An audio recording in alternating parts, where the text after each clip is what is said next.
Hello and welcome to the Build with Bear Workshop. My name is Pat Bear. I'm here to build a model kit and to hang out with all of you. I'm going to go ahead and throw the Bear Cave, the Lego, the site, the Tier 2 blue emote in chat. If you are currently a subscriber, you can reply with those emotes. If you're not yet a subscriber, you can say hi or use other people's emotes. Or if you just want to be a lurker, you can go ahead and lurk.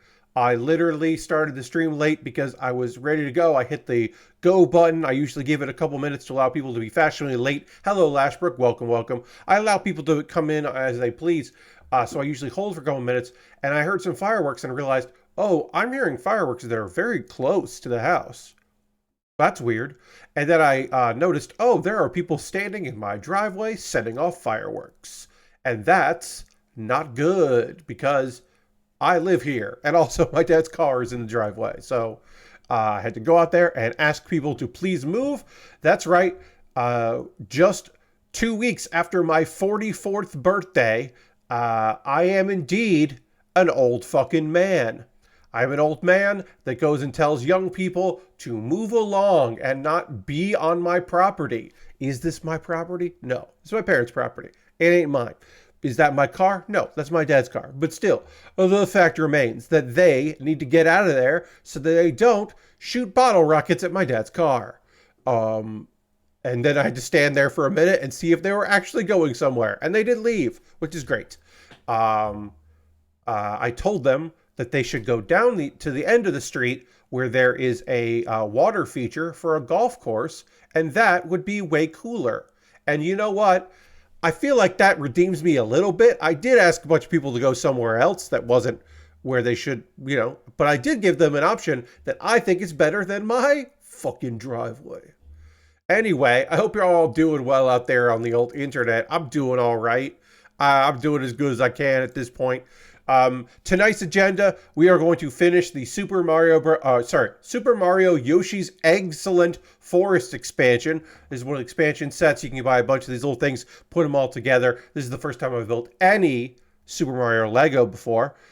This came from Caleb. Thank you, Caleb. And then we will probably, one will assume, completely finish the Lego City Space Construction Mech, which was purchased by my friend Jeremy. Shoutouts to Jeremy. And I believe I will not only start, but also conclude that Lego set. And I got a model kit here that's also from my wish list. All these things are from my wish list, which is very cool. So yeah, after all that delay, let's go to the overhead camera. I can still hear fireworks. This is, I believe, unrelated to the previous fireworks, but I can still really hear them.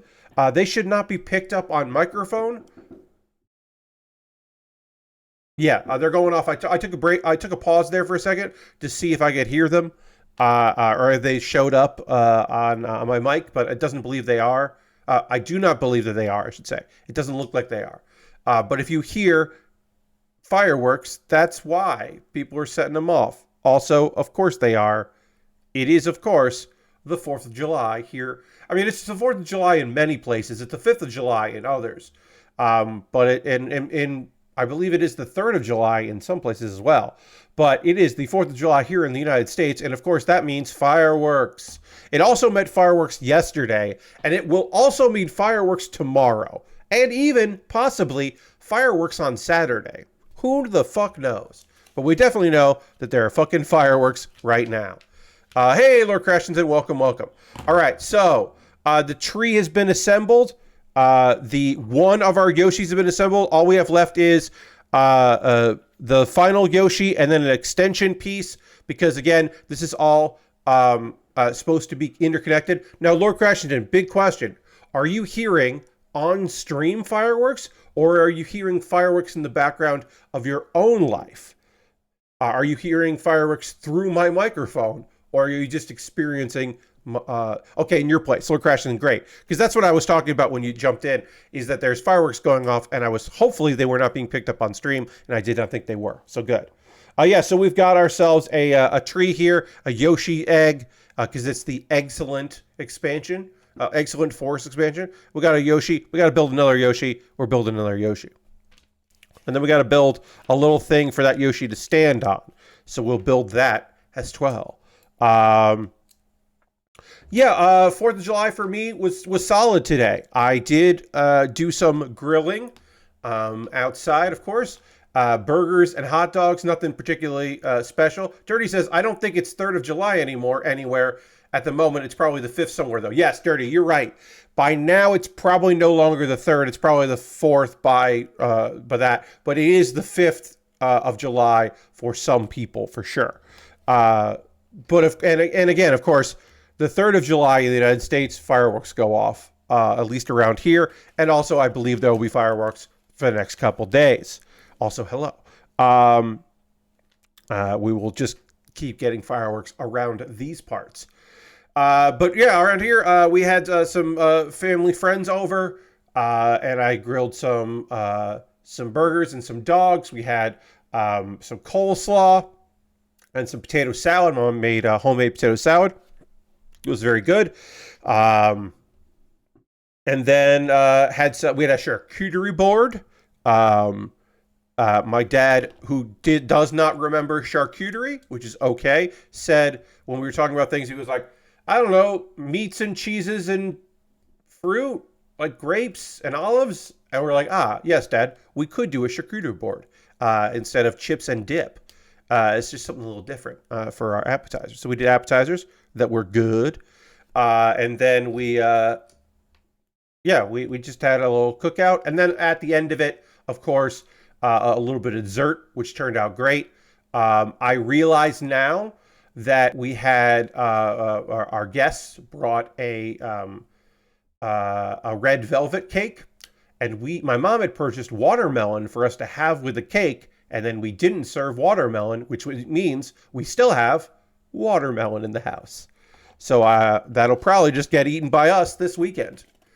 Dirty says, fireworks started last Saturday around here, or it could have been pew pews. It's that kind of neighborhood. I hear you. Yeah, I didn't hear any fireworks around here this past weekend. I think because the 4th is obviously today, Thursday, that people were like, oh, I'm just going to wait for the weekend. But I have, sometimes if 4th of July is like a Monday or even a Tuesday, then people will celebrate early. And of course, by celebrate, I mean set off fucking fireworks whenever the fuck. But yeah, I can definitely hear them out there doing their thing, and that's fine. As long as they are not literally, actually, for real, in my fucking driveway. Lord Crashington is on a 55 streak for streams. Thank you very much for letting me know that. Appreciate that. Thanks for watching the streams, as always. So yeah, nice day. Nice to have some people over. Any excuse to grill, I will take it. And then I came in to set up the stream, which obviously I did because we did get the stream in here, and watch the music video for what will probably be the album version of Not Like Us. It's out there. There's a lot of crumping. It's good. Do I like this version of Not Like Us better than the diss track original version? No. The original version had more anger behind it. This one is more like, not clinical, but it's more produced. And I think it's fine. I think the choice to have a chorus in some of the, or to have backing vocals for the chorus, makes it more of a community feel, which I think is fun as an additional fuck you. I think that is very cool to just be like, yeah, we got a bunch of people to sing on this, and oh yeah, here's a big group shot with a lot of people, and you'll see a lot of red hats and blue hats in this because, of course, Kendrick Lamar brought LA together in their mutual dislike of one Canadian man. And he put the video out on the fucking 4th of July. Hello. It's good. It's good. Lord Crashton says, I saw a kid with a big sparkler, and my only hope was that he didn't take it off the pavement. Yeah. Yeah, I mean, it is what it is, folks. All you can do is just hope that people are doing shit safely when they're out there with their fireworks and all that. We don't have a dog in this house, but some of my neighbors have dogs, and it will be great if they don't freak the fuck out. Especially because one of my neighbors, because This is not, I don't live in a retirement community. I just live in a community where a lot of people move to as their final homes before they move into, you know, assisted living or something. There are a lot of young families. There's not like a lot of like, oh, we're 320 somethings and we're renting this house. There's not a lot of rentals in this neighborhood. There's a lot of, we're downsizing because the kids moved out and we retired, or we're starting a family and this is our starter home. And then we're going to have too many kids and we're going to have to move. And so, what was I saying? Oh yeah. Did I miss a step here? I did. I almost missed a step. So my neighbor across the street has a dog that is there as a support dog. And so if that dog is freaked the fuck out by fireworks, then that dog cannot be as supportive for my neighbor. And that would be a shame. Just don't hurt yourself and don't take the fireworks near flammable stuff. Yes, like Lord Crashington, as I mentioned at the top of the stream, my dad's car. Please don't set off fireworks next to my dad's fucking car. How about it? How about it, people from the neighborhood who were fucking setting off fireworks in my goddamn driveway? I told them to go down by the man-made lake that is by the golf course, because that would be a cool place to shoot off fireworks, in my opinion. That's a cool place to go. So hopefully they actually went there. And they are not the people that are currently setting off fireworks, which I went and looked and saw was several houses down. Should make it clear, I am not against fireworks. I am merely against fireworks going off in my immediate vicinity. And I feel bad for the dogs. Lord Crash is playing Fallout 76, and you're a level where my shotgun blows up cars in that game easily, so I do that when I have the chance. Yes! Blowing up cars in a Fallout game is still very good. That is a good thing and a fun thing.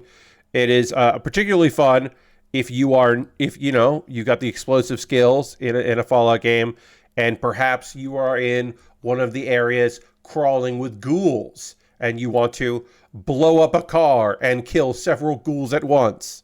That's the good shit. At this point now, I will pivot to do an update on a previous story. It is important to give updates on things. I am not a journalist by any stretch of the imagination, but at the same time, I do like to give updates on previous things that we have chatted about on stream. So therefore, you may remember that at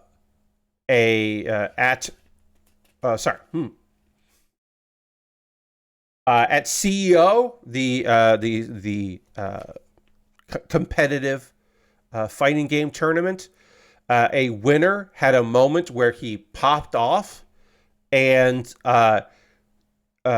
damaged a light fixture, which was quoted as being several $1,000s to replace said light fixture.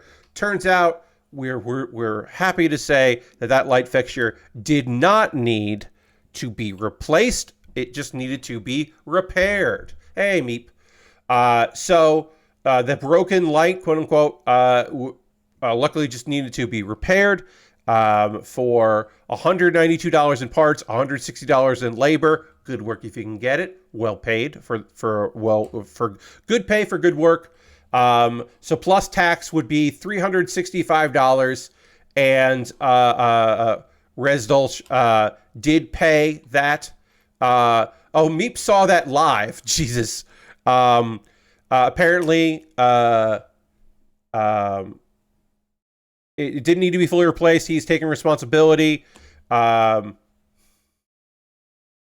then I will say this: Alex Jubaili did make light of it in a way that I appreciate, where he said, I hope it's a lesson learned. You should only pop off in the grand finals, not winners, which is, I think, cute. Whoever updated that Liquipedia can update it again now that CEO is no longer the only tournament a player had to pay out instead, because you may remember that the cost of $3,000 was more than the prize money he got for being in the winners. Reminder that I'm all for pop-offs and hype moments, just not with anything that can fly and hurt someone else. So don't throw a fucking chair, everybody, and break something. Wise words. All right, we got an apple, and the apple goes in the crate, and the crate goes here. And this little Lego set is just about complete. And then, how does this connect? So this goes here. This Yoshi goes on here.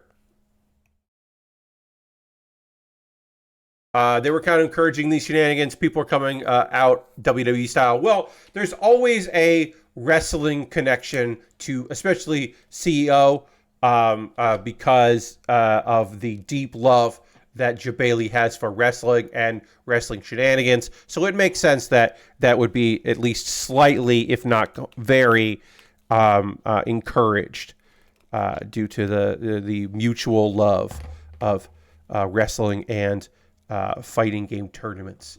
The chair thing was unhinged, though. Yeah, throwing a chair is ridiculous. That's not popping off. That's shenanigans.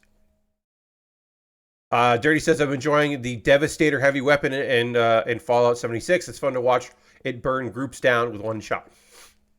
That does sound fun. I'm not usually a heavy weapons guy, but I could see that being real fun. All right, so this is meant to connect with other things. This is the quote-unquote expansion, so it's meant to connect with other things. We don't have anything else. This is the first time that I've built anything from Super Mario or Nintendo in general with Lego because they are very fucking expensive. So I have not built those, but I did build this because it wasn't expensive. Thank you, Caleb, for purchasing this for my birthday, a little while ago. I appreciate you. Yeah, and we finished it. I'm going to put it here so you can see better, probably. Here is how it looks. It's cute. It's fun. I have Yoshis now. I got a yellow Yoshi and a pink Yoshi. That's fun. I don't know if I'm going to save this, keep this built for too long, but I will keep it built for a while. I am going to take a photo of it, because I always take photos of projects, especially at the end of the project. So I'll take a nice little shot of that. And yeah, I have completed the Yoshi's Egg-cellent Forest Expansion. That's Egg-cellent. Oh, and the apple fell out because it doesn't want to be like that. That's very cute. This was a fun little build. I recommend it. It's not great for keeping itself together. It's meant to just attach to more of the thing and then move on. But I guess you can hold it by the tree. There you go. Pro tip. Hold it by the tree. All right. It's now time to move on to another Lego set. And I need to turn that off and turn this on. We are building the Lego City Space Construction Mech. This was bought by my friend Jeremy. Thank you, Jeremy, for purchasing this.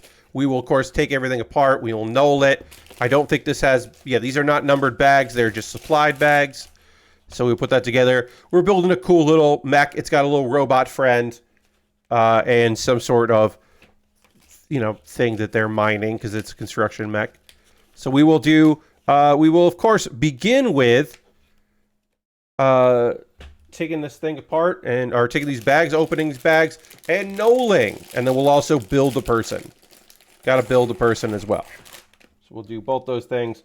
Sorry, my mic or my audio headphone cable got caught. And as always, as I'm opening these bags, I am triple checking to make sure that I've gotten all of the Lego out of the bag because that is a bad look.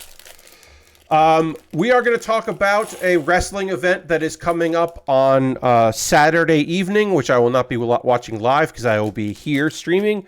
But this Saturday is coming to you from Canada, Money in the Bank, WWE's Money in the Bank. We will chat about Money in the Bank. But before that, I do have to, unfortunately, update a thing. I have one update that's good and one update that's bad. Actually, let's start with the one update that's good and then one piece of news that's bad.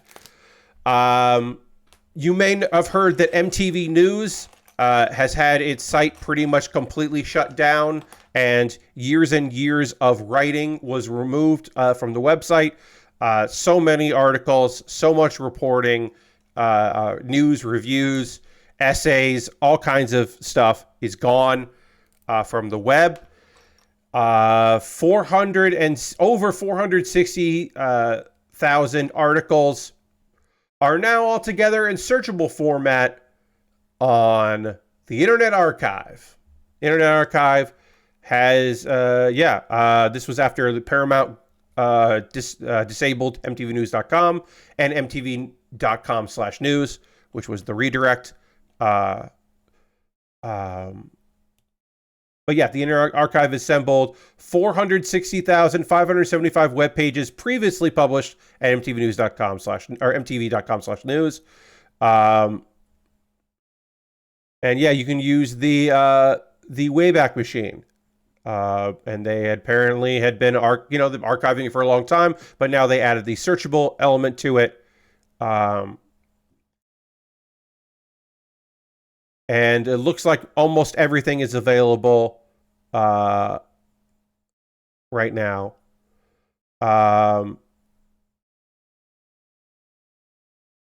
Let's see. Yeah. It is incomplete, but very impressive, says Michael Alex, who led the digital group for MTV News from 1994 until 2007. Started there. So, yeah. That's a good little bit of news. It sucks that you have to rely on a foundation like the Internet Archive for things like this, but it is nice to have the Internet Archive for things like this. And then just a little bit of bummer news. We do have a studio closure. We went one whole stream. We got through a whole stream without it. We didn't talk about any closures on Monday. But Surgent Studios laid off over a dozen of its staff. And there was a whole message about it that sucks, and they're going to try to support people. And they are trying to figure out how they're going to continue. This is a couple months after their first game, Tales of Zeraza Zao came out, because they had plans for this to be a series. It came out in April. It is a Metroidvania published by EA.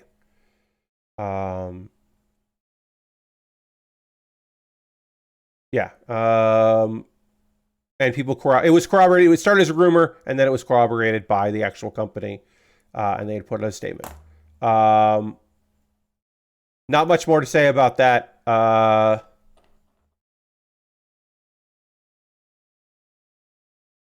They said, I'm proud of what the team has achieved over the course of these 4 years. So to be delivering this news today really sucks. I know we're not alone here, but that doesn't make it easier. So, I mean, like, it doesn't give people their jobs to be sad about it, but it does sound like they are not pleased with this development. This is not, for them, business as usual. But of course, again, that does not help anyone who is affected with their job no longer existing. So you can only feel so much sympathy for what obviously sucks ass. I have no link here, and so I'm just going to be organizing stuff by color. If this was a bigger, longer piece, I would do stuff like I'm doing here, where I'm stacking the 2x3s that are the same like this, so that I can find them easier. But because there's not a lot of parts here, I am just going to go by color, and then I will hunt and peck. But this is still better than the other version of hunt and peck, which is have a big pile like this. Like I could, if I wanted to, build here with my pile here, and then just be like, oh, I need this and I that. And I don't like living that way, so I choose not to live that way. And instead, I will just separate parts by color and try to organize them as best I can, so that I can find them as easily as possible. When I am doing stuff like that are several hundred pieces, that are going to take me forever to build, that are several days projects, and I want to open a couple bags at a time instead of going one bag by one bag. I will, of course, do stuff that is a bit more organized, but separating by color is probably going to be enough for this build. Okay, so with those little news pieces out of the way, I can tell you about a wrestling show, Money in the Bank. Money in the Bank is the annual pay-per-view for WWE, where its signature shows, or signature event is 2 ladder matches, where the top of the ladder is hanging, or when you climb the ladder, you reach up and you grab a briefcase. And by possessing said briefcase, you are guaranteed a world title shot, which actually is not just world, it is any title. You can choose it. No one, as far as I know, no one in WWE has ever cashed in for a title shot for the tag belts, but we've had someone cash in for the NXT Women's Championship. Austin Theory cashed in for the United States title, which he had won and then lost the United States title, and so he was trying to win it back, which did not make any sense, but whatever. But generally, it is for the world title. Now, also, someone brought up a point that I think is very funny, is that there is a partnership here with TNA now. So theoretically, someone could cash in on a TNA title, which I think would be cool. I don't expect to happen, but I do think is a funny idea, and I think that's pretty neat. There is a men's and a women's Money in the Bank, so there will be 2 champions, a Ms. and a Mr. Money in the Bank, or in the case of our previous Money in the Bank holder, Damian Priest, Senor Money in the Bank. Which was, his character saying, "Call me Senor Money in the Bank," which I thought was pretty cool. For the men's, it is a 6-way contest. Jey Uso, Carmelo Hayes, Andrade, Chad Gable, LA Knight, and Drew McIntyre. One of those men will be the Money in the Bank winner. There are a lot of people that could get involved to make that not happen. The obvious one would be that CM Punk would interfere to make it so that Drew McIntyre does not win the belt, or does not win the briefcase, because he prevented Drew McIntyre from winning the world title at or the world heavyweight title at what do you call it? Bash at the Castle not too long ago. So it stands to reason that he would once again interfere and make it so that that didn't happen. That's certainly a possibility. Jey Uso could get blindsided by the bloodline to keep him from doing it. Chad Gable has been being chased by the Wyatt Six. So the new Wyatt family has been interrupting Chad Gable. LA Knight could win Money in the Bank, but he is currently feuding. He's going to win the United States title at SummerSlam off of Logan Paul. Logan Paul making a surprise appearance or a video appearance, something to distract LA Knight. I could see that being a thing to help sell the pay-per-view SummerSlam, where they will inevitably clash for the title. I would love to see LA Knight with the briefcase. I just don't think so. The Wyatt Six is a bad name. Sounds like they're about to take over a federal building. Yeah, but they are about to take over a federal building. Just not corporately. I don't mind it. I don't mind the name myself. I could see Carmelo Hayes. Here's the thing. Carmelo Hayes loses all the time. So I could see them putting the belt on Carmelo Hayes, because they have been swerving us this whole time, bro, by having Carmelo Hayes cut bad promos and get his ass kicked all the time. Andrade winning doesn't make any sense to me, just for where he is on the card. He's the speed champion, so he's the Twitter, the ex-champion. So I don't know. I don't see him carrying around the briefcase. So it's like, then I don't fucking know who wins. This one, I don't know who wins it. Jey Uso, maybe Jey Uso wins it. Because he is main event Jey Uso, but he is not really in the main event. So I could see him winning it. LA Knight makes sense. Like, again, I don't fucking know.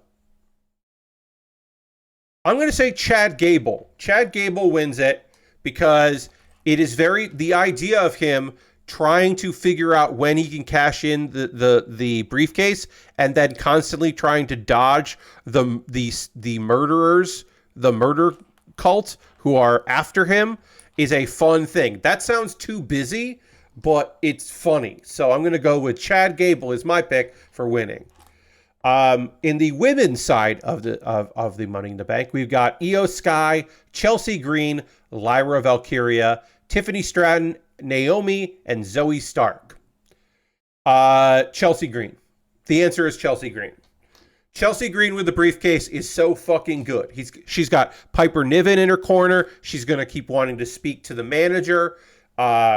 Is she going to be able to cash in and win and become champion? I don't think so. But she will, I believe for sure, have the briefcase. I think Chelsea is a no-brainer for the briefcase. Tiffany Stratton, I think, is a little too soon for her to be in title contention, but I could see it. But Io Sky, I think, is in the match to make everybody look good. Zoe Stark, that would be so weird. Naomi would also be weird because Naomi doesn't need the briefcase. She can just ask her friend for a title shot, which she already did and lost the match. So I'm like, I don't see it. Jeff Leonard Spicy says, "Hi, Pat. I still believe CM Punk and McIntyre are facing each other at SummerSlam. Punk interfering in the Money in the Bank match makes sense." Yes. Now, there's one other twist on this, Just Another Spicy.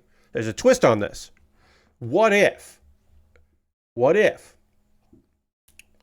instead of preventing Drew McIntyre from winning Money in the Bank, CM Punk prevents Drew McIntyre from successfully cashing in Money in the Bank? Because Drew has said in a promo, if I win, I'm cashing in on Damian Priest. Now, Damian Priest cashed in at WrestleMania, so Drew was only a champion for a moment because of CM Punk.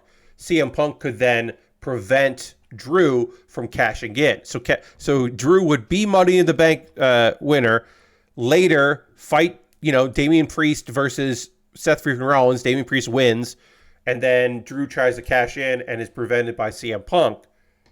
That shit that's a possibility. So that would also allow Drew McIntyre and CM Punk to still wrestle at SummerSlam. So that's a possibility.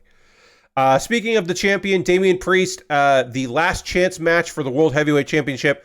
The stipulation, it's Damian Priest versus Seth freaking Rollins. The stipulation for this match is, if Priest wins, Rollins will no longer be able to challenge for the title as long as Priest is champion. It's the last chance. And if Rollins wins, then Damian Priest must leave the Judgment Day, which is an odd stipulation. My money is on Damian Priest. I think he walks out of it the champion. I think Rollins does not need it.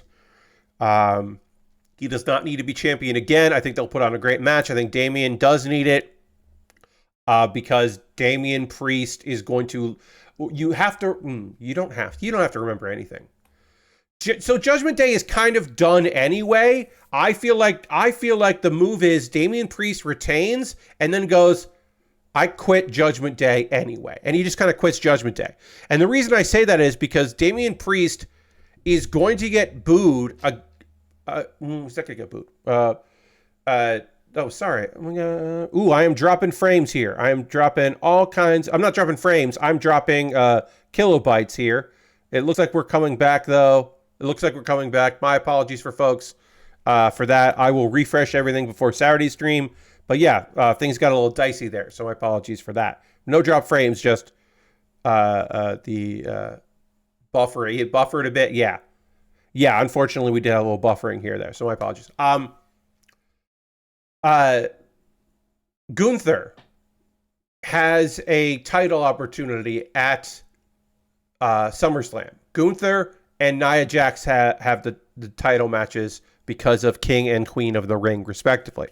So Damian Priest versus... So whoever wins here is losing to Gunther, because I am convinced that Gunther is going to become the heavyweight champion at SummerSlam.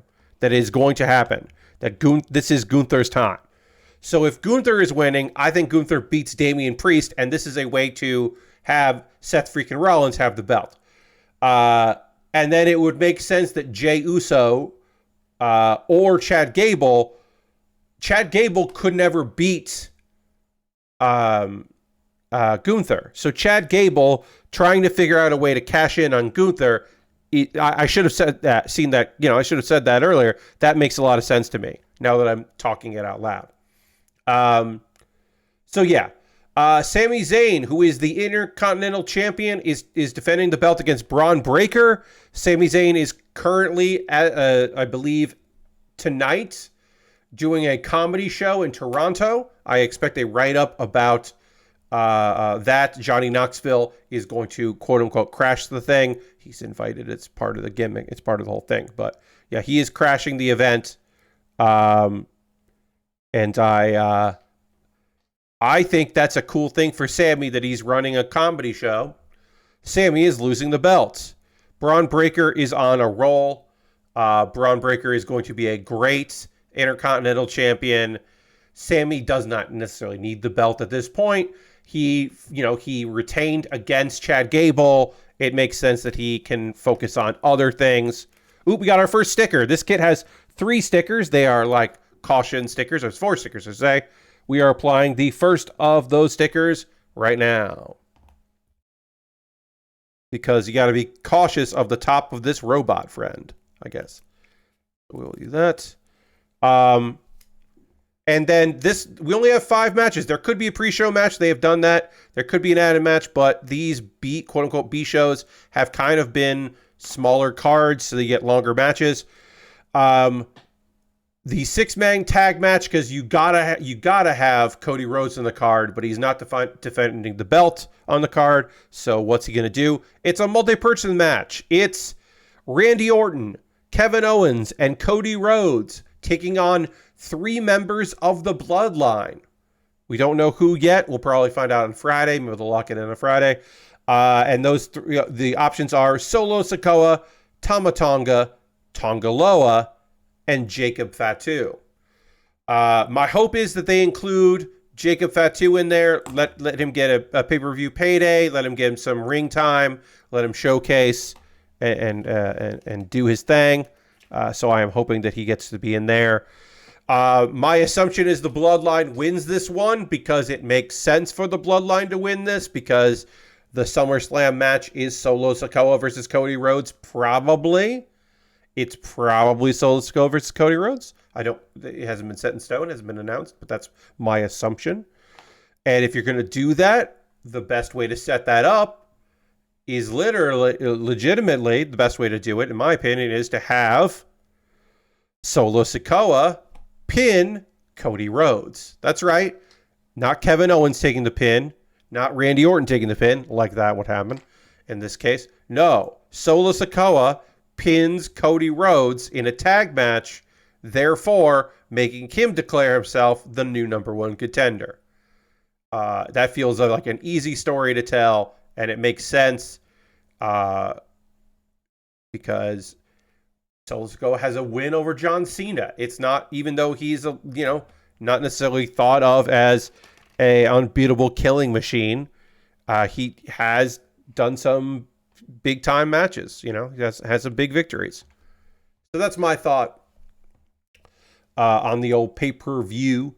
Chad Gable, Chelsea Green, Damian Priest, Braun Breaker, and the Bloodline are your winners. Now, will we see, I thought DIY versus, we would have had a tag match at this pay-per-view, because neither sets tag belts are on the pay-per-view. The women's tags are on the pay-per-view.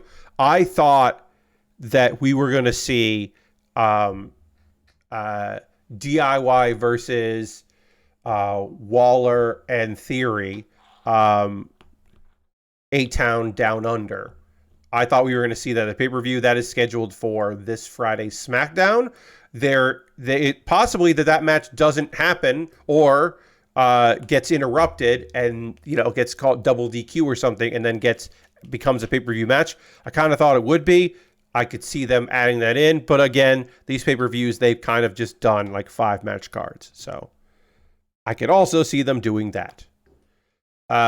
We will talk about what happened there on Monday, because it will be happening while the stream is going, and so I'll just on Monday talk you through those matches and the results, because I will be watching that Sunday afternoon.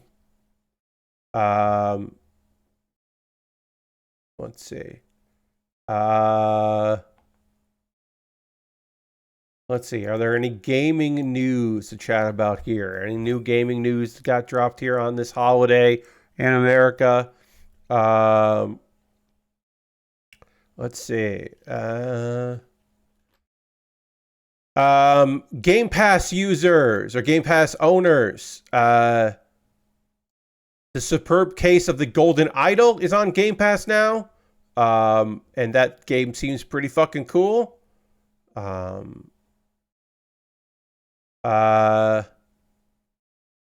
is a Zelda Tia, which is a Zelda kind of inspired open world game.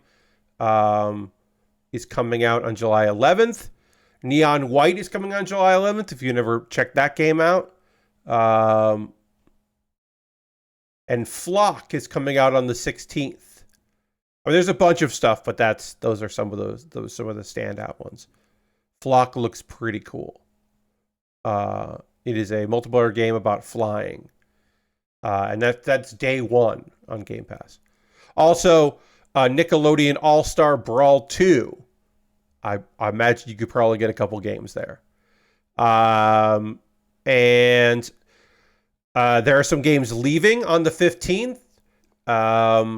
So get your saves done for The Wandering Village, Toem, Sins of a Solar Empire Rebellion, Figment 2, Creed Valley, and Coffee Talk Episode 2, Hibiscus and Butterfly.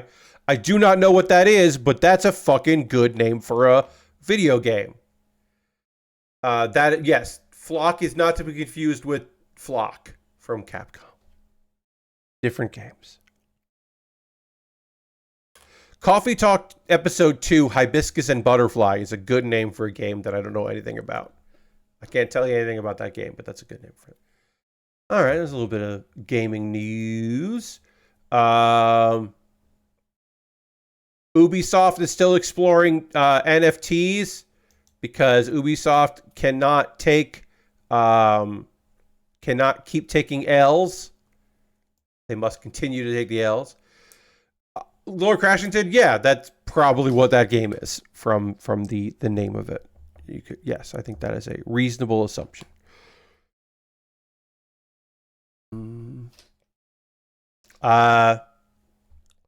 The French publisher Ubisoft has partnered with Double Jump Tokyo to bolster Web3 integration on upcoming multiplayer RPG Champions Tactics, not Championship Tactics, Champions Tactics. Which is Double Jump Tokyo, of course, is a Japanese studio. A key marketing partner on multiplayer project Champions Tactics when it arrives in Asia. So this is a game that they're going to be putting out in Asia, and so they want to have NFTs. The partnership will enable, and this makes me just unhappy to say things like this out loud, but I will. The partnership will enable Ubisoft to issue new Champions Tactics NFTs, which take the form of unique profile pictures. Unique profile pictures over the home verse chain. The Assassin's Creed maker has already minted almost 1,000 Warlord NFTs ahead of launch and intends to grant owners early access to an upcoming Champions mint. Warlords were free to claim, but owners had to pay a transaction fee to mint them on the Ethereum blockchain. So you get them for free, but if you want to mint them, you gotta pay money. How else can you pass out profile pics without NFTs? Indeed, Lord Christian, there's no other way. A Warlord is a unique digital collectible that serves as both a unique profile picture, PFP, in-game and gives you exclusive early access to the upcoming mint of the in-game playable figurines called Champions. Reason FAQ explaining how Ubisoft's latest NFT scheme works. A scheme is by Game Developer. GameDeveloper.com is saying scheme there, but I do agree with them that this is definitely a fucking scheme. Giving the gift of NFTs to Champions Tactics players will help take gaming and entertainment to the next level, says a guy from fucking Ubisoft. We think this partnership will offer valuable insights on how decentralized technology can mix with gaming. Together, we look forward to delivering high-quality, entertaining gameplay that harnesses blockchain technology. It's expected to come out this year. Who knows? But again, you get nothing. It doesn't matter. Who cares? It's just bullshit. If you really like that game, I guess, but the game isn't out yet, so like that's the thing, right? So these are, oh, well, we gave away some of these for free, but if you wanted to mint them, it costs money. And it's like, great. You want me to spend money on this of a thing that supports the game that isn't out yet that I don't know if I want to play or not. Why? Why would I do any of that? Who the fuck cares? Why would anyone give a shit about this? Is the game good?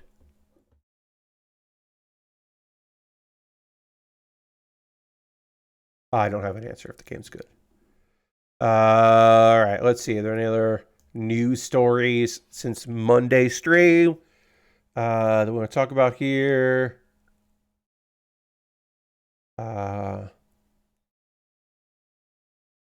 Let's see.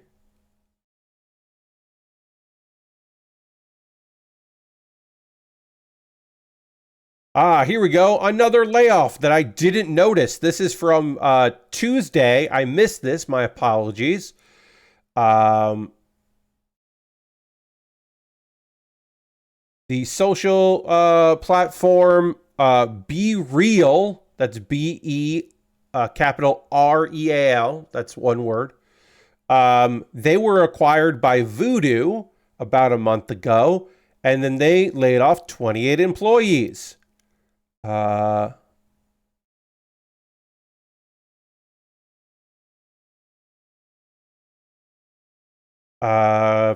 platform made cuts across its engineering, QA, and marketing divisions. And the COO says the layoffs were mostly part of a refocus on France, Europe-based talents. So they're laying off people that are outside the France/Europe area. And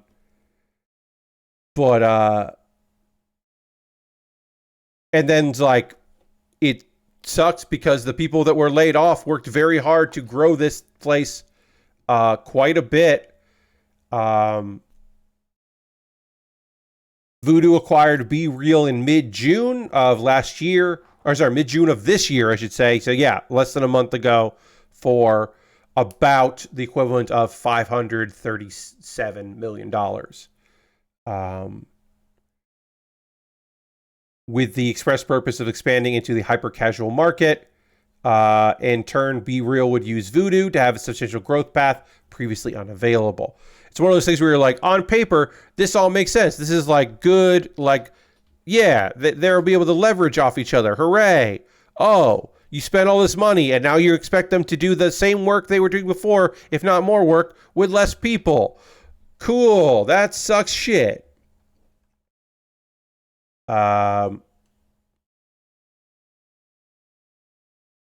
Yeah.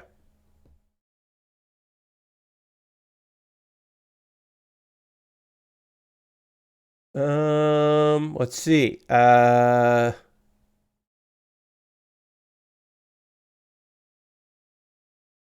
Any gaming news that we want to talk about here? Let's see if there's any gaming news. I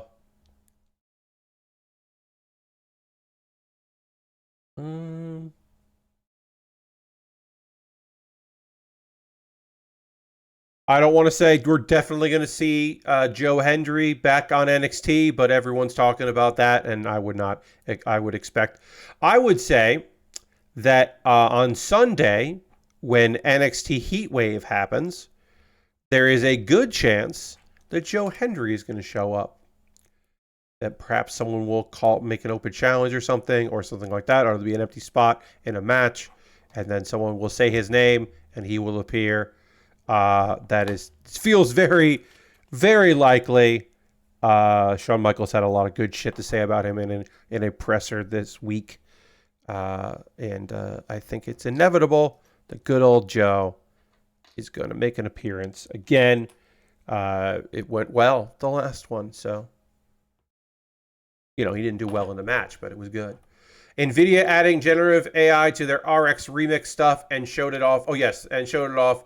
All the ways you can change the textures in Portal to something worse. Yes, Lashbrook, I did not include that because everyone was doing a better job dunking on it than I could have, in my opinion. So I kind of left that to them. But yes, all of the examples I should say this. NVIDIA at Quadcom, I forget the name of it. Earlier, a few months ago, there's a big show that all of the big manufacturers go to, and it's a big presser thing, and they do things.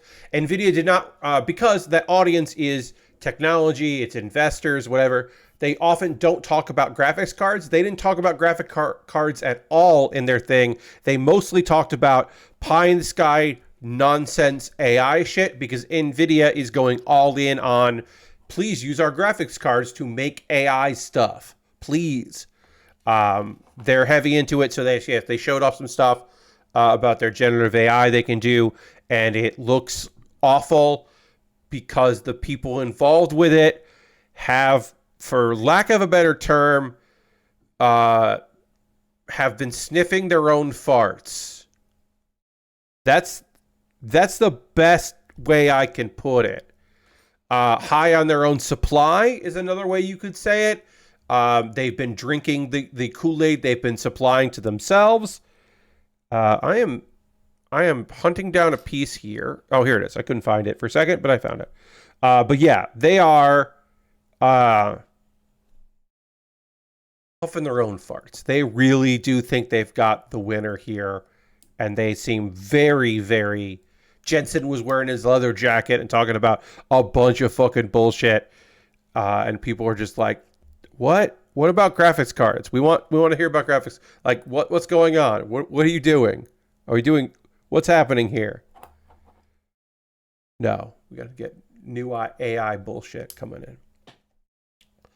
Let's see. Any other news stuff before we do the pause for the cause? Hey, I have new anime to talk about in the second hour. That's right. I have two shows that I want to talk to you about. One, I don't know if I'll be reviewing.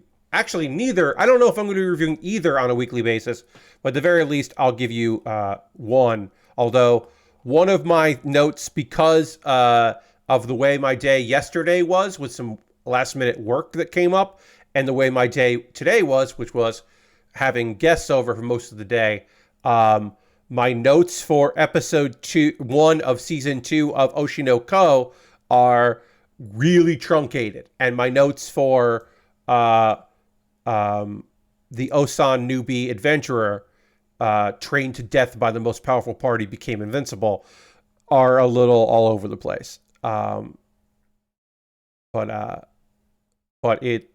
I did take notes on some stuff, so we will talk about that in the second hour. Gamers are delusional. NVIDIA gonna sell them silicone for top dollar where they can. Gaming CPUs are scraps for them now. Yes, I mean, that's the thing, right? NVIDIA isn't thinking about the gamers because they're trying to get enterprise, high business, multi-core, like they're looking beyond the gamers.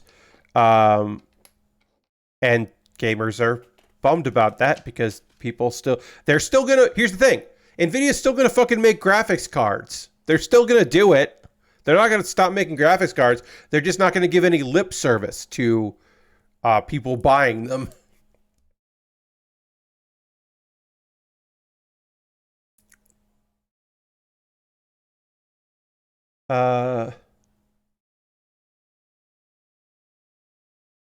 There was a vignette today on Ring of Honor television. I do not pay for Ring of Honor. I do not pay for the club, their Ring of Honor's Honor Club, their monthly subscription service, where you get the archive of a lot of not all of Ring of Honor, and then also a new weekly show, and then also their 3 time a year pay-per-views, with one coming up. There was MXM, which is Mace and Mansoor, did a vignette. They are coming to Ring of Honor. That's pretty fun. Those guys are fun dudes. Even if Manny Mansoor, in his youth, in his impressionable youth, was a 4chan kid, he's, by all accounts, a better person than he was when he was younger. But he is in some videos, not doing anything explicit or illicit, but there was a weird thing that a bunch of 4chaners, there was like a live stream happening in a parking lot at the Museum of the Moving Image, and he is one of older teens, like one of many older teens that showed up during it just to make each other laugh. You can see him in video, and it is weird to be like, oh yeah, that's the future Mansoor. Nvidia's ridiculous rise to becoming one of the richest companies in the world is wild. Yes, again, because the fucking CEO still wears leather jackets and is still trying to be cool. Jensen, Jesus. Who is, by all accounts, an okay guy.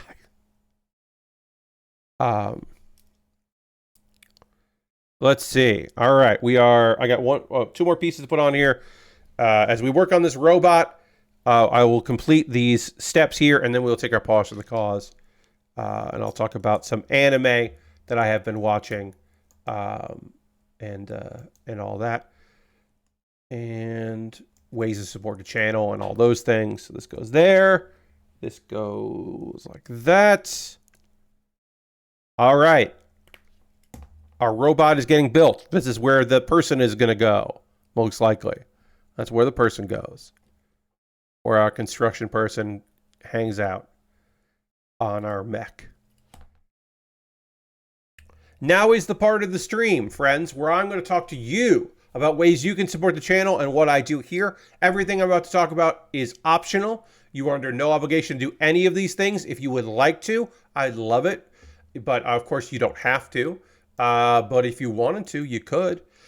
First and foremost, if you would like, if you're already a subscriber, I should say, you can throw the Bear Cave Lego Site Tier 2 blue emote in the chat. Being a subscriber is the easiest way to support what I do here through Cash Money or your Prime Gaming token. Either is fine. You could also gift a sub. We've had no gifted subs this month. It's July 4th, everybody. If you want to be the first person to gift a sub in the month of July, you could do that. You could also cheer with some bits. Bits are always appreciated. If that's how you'd like to contribute through Twitch. There are other ways. That's just the easiest because you're already here. Hey, Nathan. Like if you wanted to jump into my Patreon at patreon.com/PatBear at the $1, $3, $5, or $10 tier. There are different rewards for different tiers. Hey, Jam, welcome. If you want to become a patron, you could do that. Also, should say, I have a YouTube channel at youtube.com/PatBear. Over on my YouTube channel, subscribing is free, so become a subscriber. I post photo videos on Mondays and Wednesdays over there. Take a look at it. Also, on my YouTube, there's a membership. So if you want to do that, you want to become a member, for just $2 a month, you get my Wednesday videos a day early. So you get to see those before other people do. Consider jumping in on the old YouTube membership. And now if you just want to once in a while give me like a tip because you're like, I can't do a monthly thing because those are monthly ways to support me, you could always drop a couple bucks in my Ko-Fi or my PayPal as a tip. And everything I make through direct donations through YouTube, which includes AdSense, so watching my videos helps you out, through Patreon and through Twitch, all goes into a fund. And from that fund, I buy model kits. I just purchased another kit in the Black Knight Squad from the Gundam Seed Forever movie, or Freedom. Gundam Seed Freedom? Forever? Whatever it is. The Gundam Seed movie. I think it's Freedom. That movie had a trio of Black Knights, and I built one of them, the Shiva, and I have built another, or I'm buying another one. That's from your generosity, which appreciate it. That's out of the Patreon fund that came through. So I purchased that, but that's just like a way to support me is through that. I won't be able to build the thing that I purchased for a little while because right now I'm focused on the things that were bought off my Amazon wish list. If you would like to buy something on the wish list, like the Lego set that I just completed, the Yoshi set right here, or the kit I'm currently building right now, or the model kit that I'll be building next, you could do that. You could buy something off my Amazon wish list, and I will build it on stream. It jumps the queue, becomes the next thing that I'm putting together. I have Lego sets, model kits, inexpensive kits, expensive kits, kits that always are go on sale, kits that are never on sale, all kinds of different things that I'd be happy to build on stream if you wanted to purchase them. Small little things, big, weird, cool shit. Take a look at my wish list, see if there's something there you'd like to see me build that maybe you want to pick up. A variety of stuff, very old model kits, some newer stuff, some weird shenanigan things there. And, always keep an eye on the prices because sometimes they do drop. And some gear at the bottom because it's always nice to have gear. If you don't want to just get me like another stand or something, that's cool. That is a way to support me if you want to get me a nice summer gift. What was I going to say here? What's other? Oh, yeah, I have an alternative to Amazon. I have a wish list on Throne. See if there's something there you'd like to pick up because it's nice to have an alternative to Amazon. And then, of course, the most convoluted way to support me is to go to USA Gundam Store. You buy a gift card at USA Gundam Store. They will send you a gift card code in your email. You then send me that gift card code through a message on Twitter or Blue Sky or Mastodon or a whisper here on Twitch. Those are ways to support me if that's something that you would like to do. You want to go for it, go for it. If you want to support me without spending any money, you can join my Discord. My Discord is full of kind, cool folks. So you can jump in there if you'd like to do that. And of course, over on the Discord, I post build photos at the end of every stream. People post stuff they're working on. It is a nice, cool little place.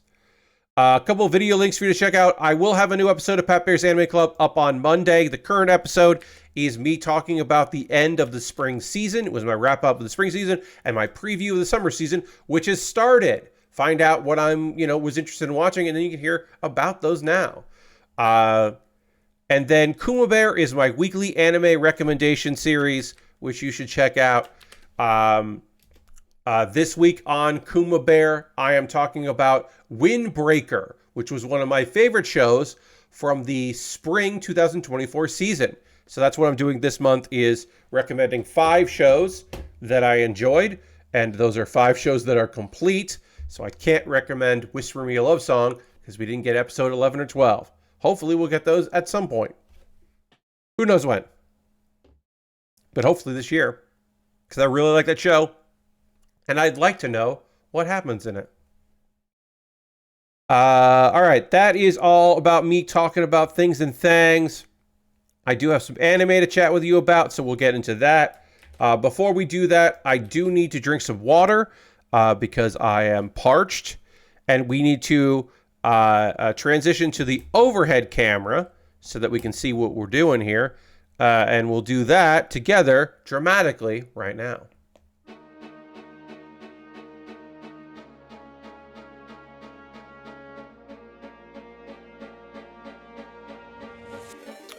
And John wants me to the dance button, which I will. I will say this. I didn't realize that when I drink water with the blue glass here, it does get completely cut out by...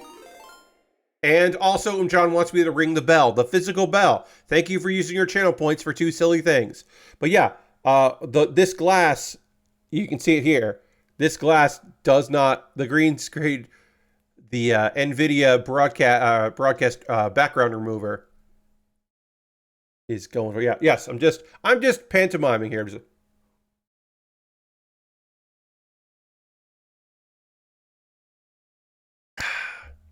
I have to do it in a way where it's on the side. I'm going to do this in reverse order. John, thank you for using your channel points for me to ring the bell. Here is the bell. That is a physical bell. I had a little decorative gong for a while because my roommate left that. He had bought it for a sketch. And so I would hit the gong. And then I realized I didn't like that. I just didn't like it. Didn't enjoy having that gong.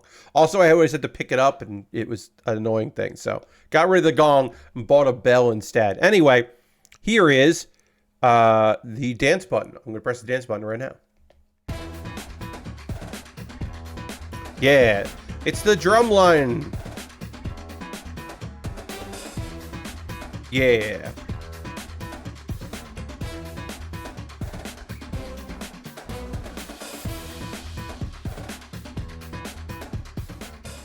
Yeah, I like this song.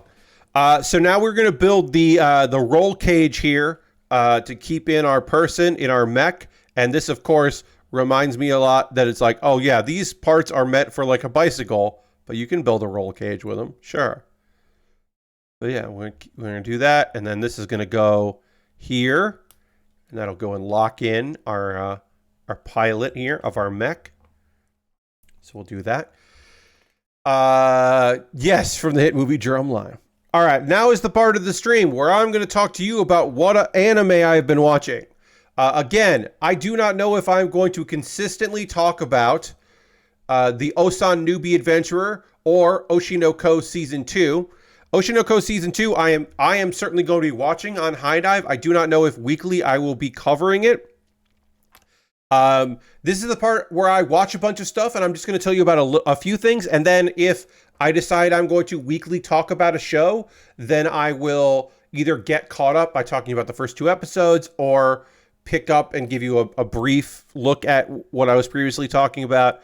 And then I might also drop some shows. Like I might realize I kind of just want to watch Oshi no Ko when I watch it and not like cover it every week, or because it's like frustrating or nothing's really happening in it, or it might be something like this version of this adaptation of Ossan Newbie Adventurer takes a nosedive in animation and looks like shit, so I'm going to let this go. That's not the case right now, but it could be. Like Bartender, I decided that Bartender Glass of God, I really like that show. There's not a lot to talk about with Bartender Glass of God. It's just a visually really interesting show with enough tissue about it. But like most of Bartender Glass of God is just talking about the drink they're making. And I can only say so much stuff about the drink that they were making for that episode. So I decided I was just going to enjoy it without reviewing it, on a weekly basis, or recapping it, I should say. So let's talk about the Ossan Newbie Adventurer, which is on Crunchyroll. They decided to go with Ossan instead of old man or middle-aged man because, I think they wanted to appeal to the target audience for this, which is not people my age. I am not the target audience for this overpowered main character who gets that way through grit and determination and extreme working out and pushing himself to the limit. But they want younger people who might be turned off by the idea of watching a show about a quote-unquote old man. He's not old. He's just middle-aged, but he's middle-aged in the world of adventurers. I'm going to say the name of this main character, and I think that's going to help you understand why I immediately was interested in this series. Rick Gladiator. That's right. Our main character is named Rick Gladiator. Rick is a middle-aged man, as I said, and there's the opening. It opens a cold open of him. Rick Gladiator is no John Spartan, but I like it. Yes, it's not John Spartan. You're right, but it is good. Rick Gladiator, we see him getting beat up in training. He's doing some strength training, and he's definitely suffering. Then we have our opening song, which is my OP of the season so far. Have I listened to a lot of OPs this season? No. It's some fucking butt rock. It's some goddamn dad butt rock. It's great. It's perfect for the show.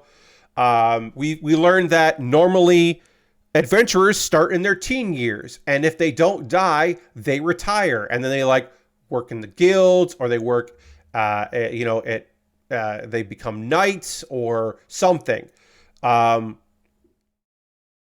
also, young people, like the guilds encourage it to be young people starting out and doing a thing, so you wouldn't generally see an older man doing that kind of work. That is just kind of set the stage so we know where our character is at. Rick Gladiator wants to be an adventurer. He in fact he washed out. It wasn't going to happen for him.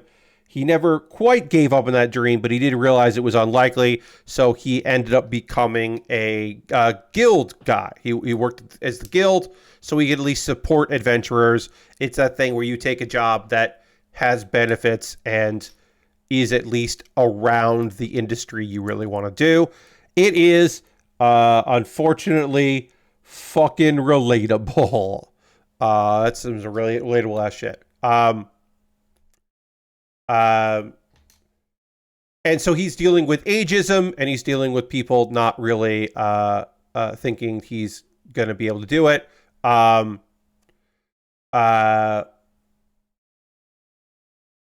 It's not the most like unique story in the world, but it is. I think like there have been manga about like a guy who there were several manga about like a guy who isn't going to give up on his dreams even though he's old. That certainly isn't a new thing, but I think this is the first time we've had an adaptation of that thing. And how is this possible? How can he, in his age, get to this point? Well, because he meets an S-rank party. He meets the strongest people, physically, mentally, magic, technology-wise, the strongest people in the world. Basically, this dude just sees him, and he's like, an orc became so strong that he gained intelligence, and so this orc of a man is just like, hey, do you really want to be doing this? Like, I immediately know that you're strong. Why are you hanging out in the guild? Like, you're stronger than these people. And our guy being like, nah, I'm not. And he'd be like, no, you definitely fucking are. Like, you can do this. If you wanted to do this, you could do this. And Rick having to be like, well, maybe I can. But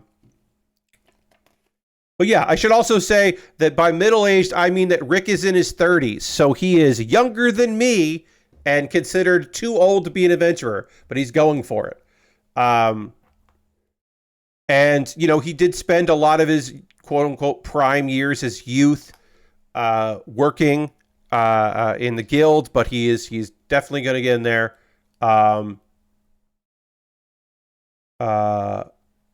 It's like a background guy suddenly getting to thrive. So again, this is not a play-by-play. Neither of these episodes I'm giving you are like a full play-by-play of everything that happened in it. It's more of an overview. That is due to time. My hope is that for Saturday, whatever I end up picking to watch tomorrow and Saturday, I will have more time to dedicate to my full run-throughs of the episodes. But right now, this is the best I got for you. Let's see. It's nice. The animation is fine. It's not groundbreaking, but I think it's totally okay. Um, yeah, I think this is Ossan Adventurer, or the full title here, the Ossan Newbie Adventurer, is, in my opinion, a just like one of those shows that if you're like, oh, I haven't watched, there's like 3 new episodes, I haven't checked that out. That's what it feels like. So I don't think I'm going to be covering this every week. In the same way, I Can Parry Everything, or I Parry Everything, is a show that I think came out today, and I didn't get a chance to watch it. That's a manga that I really enjoy. That's similar. I think these two are parallel shows of like main character who didn't believe in himself, but other people believe in him, getting to do the shit he always wanted to do. And I Can Parry Everything. The guy was told, hey, go, if you want to be an adventurer, you've got to like learn skills. And the only skill he learned is parry. So he never became an adventurer until he got forced into doing it, basically. And it turns out he can literally parry everything. He's the best defensive person ever because he can also parry stuff back at them. And even if he only learned parry, he doesn't have to learn anything else. So also, even if his people in his party like can't control their magic, he can parry it or dodge it. So he's just like incredible, and also a guy that's just like, I don't know much. I don't know what's going on. And they're both two guys who kind of like don't have a pure sense of who they are and what they're capable of. So I think they're very similar series. And again, I don't know if I'm going to review either of them on a weekly basis, but they're shows that like they're comfort shows, and I think they'll be nice. Also, I have not watched. I am going to watch it. We are going to talk about it on Saturday. I am going to watch The Deer Show. I have not watched the first episode of The Deer Show. I will watch it. You fucking know I will. I just didn't get to it. You know I'm going to watch that. Nathan says, as someone close to 40, I appreciate manga and anime about older guys like Ossan and Kaiju number 8, although it sucks the limit seems to be 32. Yeah. There's 2 manga adaptations of the same light novel, and I don't know why they're 2, but it's about like a middle-aged guy. He like generally, you don't, when you reincarnate in the fantasy world, you're not the same age you were when you were in the Earth. But this is a case of a guy who does do that, and he's middle-aged, and I want to say he's 35. That's not a good manga, but there is one. He was like a gamer, and he ends up in that world, and there are other people who are also from that world, including his sister, who he hates, and it's a whole fucking thing. But I don't think either adaptation of that light novel into the manga are good. So I also don't think that's going to get an anime adaptation. But yeah, this one's fun. Now let me tell you a bit about Oshinoko Season 2. Again, I don't know if I'm going to be covering this every week, but I at least let you know. I kind of made a point of not doing Season 2s anymore, or Season 3s, because it's bad enough if I'm talking about episode 8 of a show and it's your first time watching the stream and I'm like talking about a show and you have no concept of it. That's already not great. It's another thing altogether if I'm telling you about Season 2 of a show you've never watched Season 1 of. But this, the first season was so fucking good. So this is 4 months after B. Komachi's debut at the Idol Festival. Aqua, Kana, and Akane begin rehearsals for the stage play for Tokyo Blade, alongside Melt and Sakia and Taki, who are all co-stars. B. Komachi has been gaining some popularity. I wouldn't necessarily, they're growing. They're growing their fan base. They're doing little concerts. It's they're doing their thing. They're trying to make it work.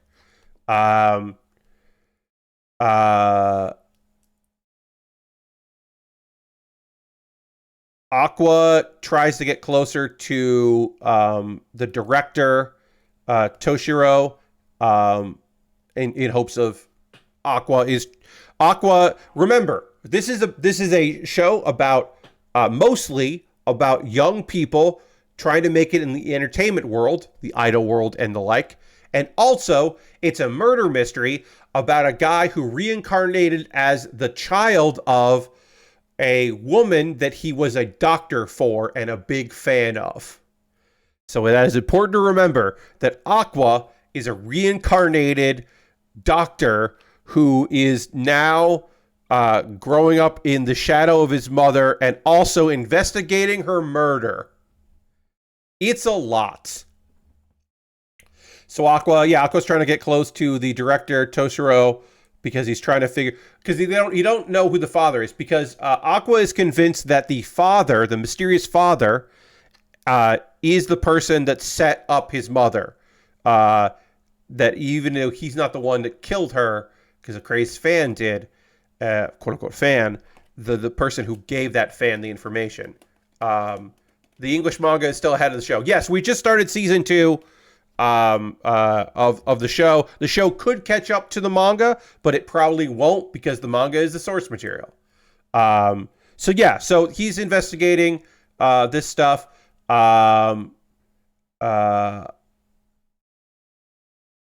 There's, let's see, Kana and Taki are shown that they are their acting styles blend well together, which is nice to see. What we got here? And that, and I need this piece, and I need this piece. So they blend well together, and it's working really well. Akane is struggling to keep up with Kana, because her character is not as popular as Kana's character, so there's like some, there's drama, there's young person drama in this. That's it.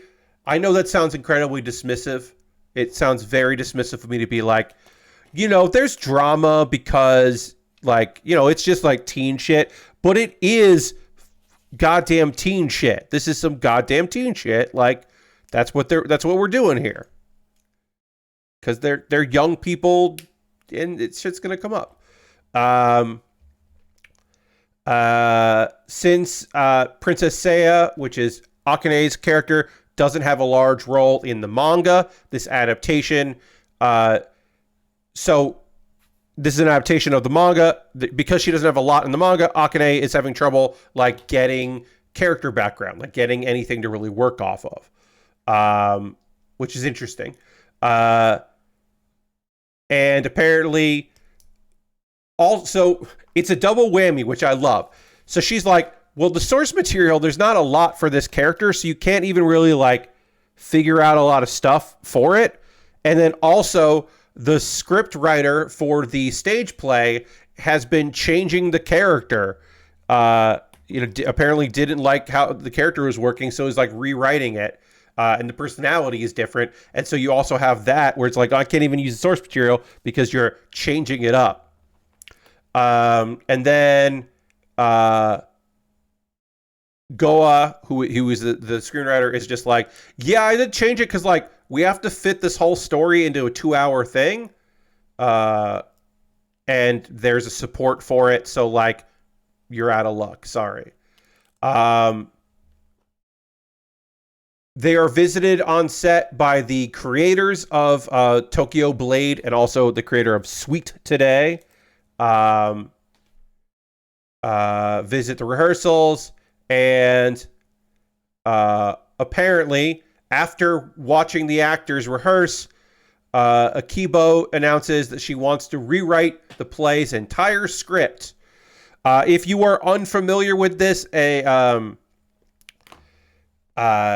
you can find a lot of this on YouTube, where there are stage productions of, they call them stage plays, and they are performances of popular media. Sometimes that is anime, sometimes that's manga, sometimes that's light novels. In the older days, there used to be concert CDs or radio plays. Radio plays were a big thing of just like, hey, we have these characters, we're going to act out this thing because we're going to do a visual novel later, but then we're going to put it on the radio now, and people would tune in and have their favorites, and that was a way to market. All of this is marketing. But this is like Often young ladies portray these characters. There are a lot of stage plays for like One Piece. There's a lot of stuff for some sports anime. Sometimes there's music and musicals. There's been several Sailor Moon things. They are often condensed things. Sometimes they are brand new stories, or they are just like, hey, it's this arc but in play form. And there are sometimes music and transformations and some stagecraft to it. It's generally very cute and fun. Often, rarely are the people involved in like the anime also in the stage play. You don't see that. The only change of that would be like if it's an idol show, if it's an anime about an idol, the singers and actresses, maybe even actor, might take a stage play version on tour. There is a touring version of Zombieland Saga.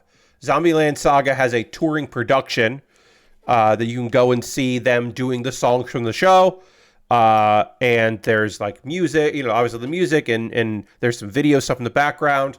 And the girls, except for the one that doesn't talk, just the actual actors put on a show, and they do big events, and they go to, hey, a weird thing, Zombieland Saga. When Zombieland Saga showed up in Saga, the prefecture that the show is about, the people of Saga fucking turned out. They showed the fuck up. It was one of outside of Tokyo, their biggest audience was in the prefecture that the anime is based on, because the anime is about supporting the area of Saga, with an idol group whose focus is convincing people that Saga is a fun place, that are there, and they've had a run of bad luck, because that region has had a run of bad luck for millennia, but also the characters end up with a lot of bad luck in the show.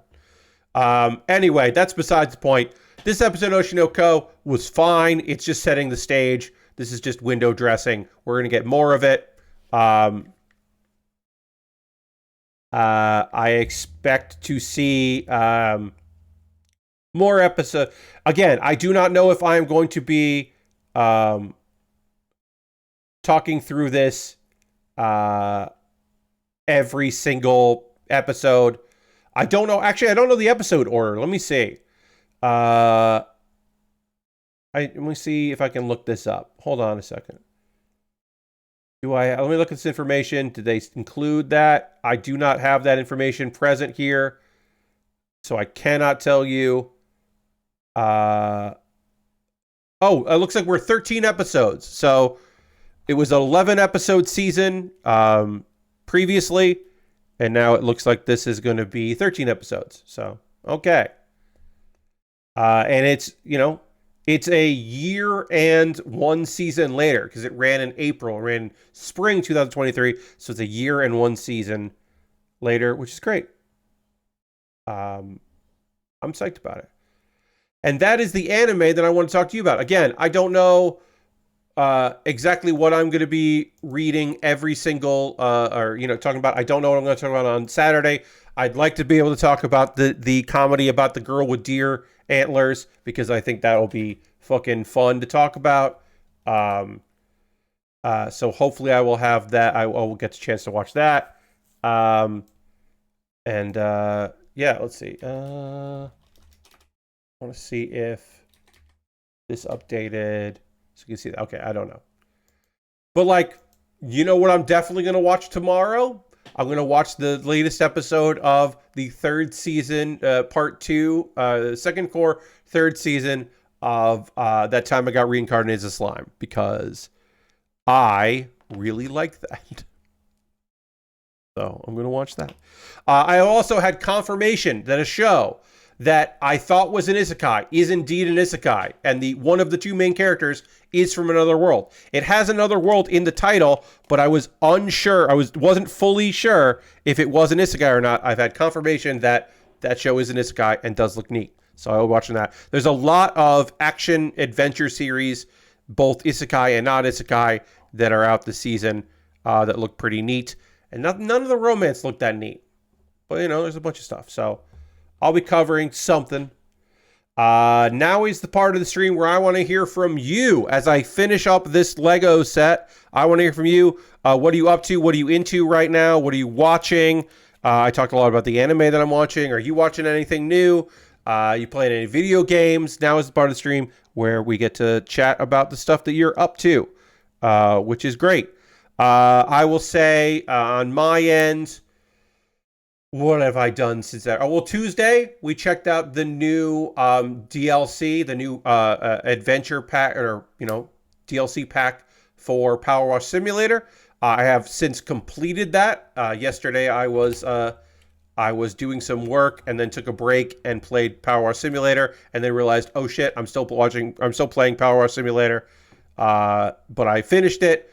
Is it worth $8? I think so. I think it's creatively fun. I think if you really like that game and you are looking for some more stuff to do in that world, I think it's totally worth it because it's a fun one. So I would say yes. If you already have Power Wash Simulator, I would say get on board with with that. If you feel like spending the money on a bonus pack. Because I think it's pretty good. Beyond that, what am I up to these days? No D&D this week. Trying to get together for this weekend. I watched wrestling last night.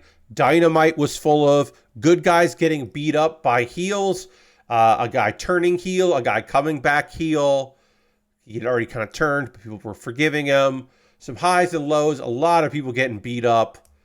And the biggest takeaway from Dynamite is that at a certain point, people are going to stop giving a shit about Danny Garcia because people keep waiting for Daniel Garcia to win the big one or move up, and they keep dangling the carrot, and they keep saying like, well, next time. And I don't know if people eventually will fucking stop caring about Danny Garcia winning the big one, winning a belt, doing anything substantial. They fucking got to do something with him. He's got to win a mid-card belt.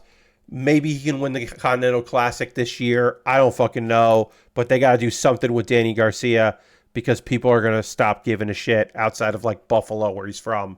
But God damn it, I'm fucking pissed about this shit. They need to fix it. They need to start having him win something substantial. Because it wasn't the TNT title. And it wasn't the international title. And then he got the shit kicked out of him. So he's going to have a feud with MJF. He's going to feud with MJF. Cool. He's not going to win that feud. MJF's going to win that feud. MJF's not going to put over Danny Garcia at All In. Unless it's Danny versus MJF versus Will Ospreay. And that's where Danny Garcia wins the belt. Maybe. But that doesn't feel like it. It feels like that the match they're building to now is Ospreay versus MJF at All In, which will be a good match. Don't get me wrong. It'll be good. It's just not what I want, which is I want them to make their young people who are fucking good wrestlers successful in their fucking company. I finished this. This is a pretty cool little kit. This was a quick little build and a fun one. I liked this big arm moves. I think that's neat. That's a good time. Got a little claw here. This moves as well. So there's some movement with this thing. This was an easy, quick little build. And I liked it. Lashbrook says, still been heavy into Final Fantasy 14. Haven't played much today because of a pretty bad headache. And also I swapped out my PCU on my PC. Well, I hope that went well and I hope the headache goes away. But yeah, I have a good time playing your Final Fantasies. So we do get a little friend. We get a little battery friend here, a little robot drilling buddy. We get that. We get some stuff for them to drill, which is nice. And we get our construction back. I do like that this space gear is construction themed. It is not just a space helmet. It is a hard hat space helmet. That is a lovely touch. And yeah, this is just a cool little walker. And I like that you sit down in it. It's not one that you stand in. That is a fun little bit of business. I like it. Yeah, a little easy kit. Fun little one. You know, I think this is under $10, so pretty neat for what you get from it. Little fun thing. I'm going to take a photo of it. Then we'll start talking about the model kit that I'm going to be working on, which I will be starting on Saturday's stream.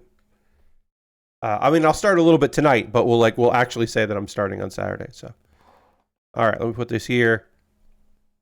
Let me take a photo. All right, photo taken. Oh, I spelled advent on my notes that'll go in on the upload. I spelled adventurer wrong. Did I spell adventurer wrong? No, yes, I also spelled adventurer wrong in Nightbot. How embarrassing. My apologies. But if anybody else has been working on anything or playing anything or watching anything, let me know. I'm playing Hearthstone. They have a weird thing right now where every standard and wild game has a strange, I should say, has like a random chance at something weird happening with it. That's kind of fun as we lead up into the next expansion, which is coming soon, I believe this month. And then Twist, there are some new heroes in Twist, and I haven't checked out any of the new heroes, but I am going to do that probably tomorrow while Jeff Gerstmann plays and ranks some NES games. I will probably be playing some Hearthstone while I watch, and also keep an eye on chat and all that stuff. But for Friday, there's usually a good amount of people who are watching other mods, so I can sometimes just do other things. All right, so now this image comes here, and this image goes away because we have completed our assignment. So we're going to get a little bit done. Again, not too much done here, but we can at least look at the G armor. This is the G fighter, which is right there, and the RX-782 Gundam. Look, have we built a lot of RX-782s on stream? Yes. The Granddaddy, the Gundam. We've built some Gundam-esque Gundams on the stream. We've probably also built a Gundam, one of these from 2004. Like, probably. I actually don't know what year this exact one came out. It's probably, yeah. Okay, this says 2001. Again, this is 2004, so some of these parts are probably from 2004, and some of these parts are from 2001. So, like, it looks like this is the 2000. Yes, this is probably the RX-782 from 2001, and then this is from 2004, put out in 2004. The G Fighter. I've never built a G Fighter before. I've built plenty of RX-782s. This is both, so this kit comes with both of them. This was purchased off my Amazon wishlist by John. Thank you, John. So we get our flying tank thing. I got tank treads right here. The tank treads. Yes, the tank treads are from 2004, which means the G Fighter is from 2004. It has weapons. And then this thing gets weird. This thing gets so fucking weird. Let's see. Do we have any? We do have photos. So once this is done, we're going to build a bunch of stupid shit for it. We are going to build the carrier where the Gundam, the RX-782 is on its back. That's some dumb, cool shit. That's dumb in a way that I love. It's just like hanging out. Also, you can put like the weapons on it and just like part of it. You can put you can put like parts of the core fighter in there, and then you can also do this shit. It comes with a stand, by the way. It comes with a stand. You can put it that, and this is also my favorite. I enjoy both these. You just want to have the G armor. You just want to have him ride it. You want him to ride the G fighter. It's silly to do the other things. That version is probably the things that make sense.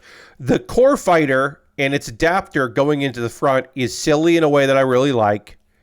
That's just good. And then taking the tank treads out and doing all that is also silly in a way that I like. There's so many parts of this that are silly. And again, I enjoy. But the like half of the body sticking out of it is just a good time. It's just a good time. Yeah, but it gives us the various options. We can put all these together. Yeah, I can fucking put the base of this thing inside of it. That's just silly. I put the core fighter in front of it in various ways, and the tanks and all that. If I want to have the front of it with some weapons, I can do that part. Lots of options here.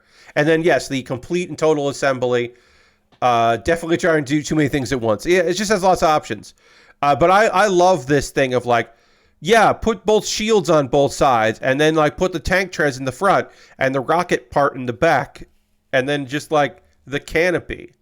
But then also the other version of the canopy, which is like, peekaboo, I'm inside this thing. Does it make sense? No. Could you just put like rocket boosters on the back of it? Yes. You could just do that. We got lots of very silly options for this thing.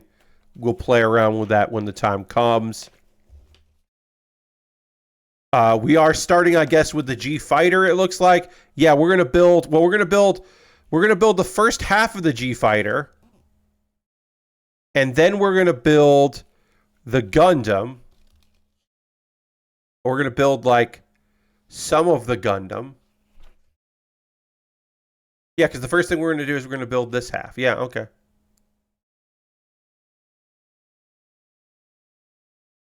Yeah, that's weird. So we're not even going to build the full one, and then we're going to build this part. So we can build this thing. Yeah, it isn't until step 38 that we start working on the legs, which is just fucking weird. Yeah, the legs of the ARC-782, we don't start until step 38. And then we can shove them in there so that we can do with the core. But we don't actually put the top half of the Gundam in along with the bottom half of the Gundam until step 53. Step 53 is complete this. That's wild. Yeah, make this goddamn Gundam and then shove it in there. There's also probably some instructions that I will want to throw on the Google Translate app. Because like I don't know what it's asking me here. It's pointing at some stuff. Lord Crasher says, might start Zenless Zone 0 this weekend. That is fun to say. But the first Descendant has been more of my thing so far. One of the Twitch drops from TFD is just a piece of pizza you can attach to your chest. That's fun. That's some fun shit. All right, let me throw on the old Google Translator. And then I want to do camera. What does this say? G-Bull. G-Bull easy. Okay. They're just different weapons. And the third thing says, Fighter B parts. The Fighter B parts. Core Fighter. This is what the Core Fighter. Did everything get really... Oh, okay. It was the instruction. I'm like, everything is very dark on here. It's the auto adjustment for the manual made everything really dark. And that sucks. So my apologies. But I was like, why? All of a sudden it got really dark. I was so busy reading that I was like, why did everything get dark? Okay, so that's the Core Fighter. And then... let's see.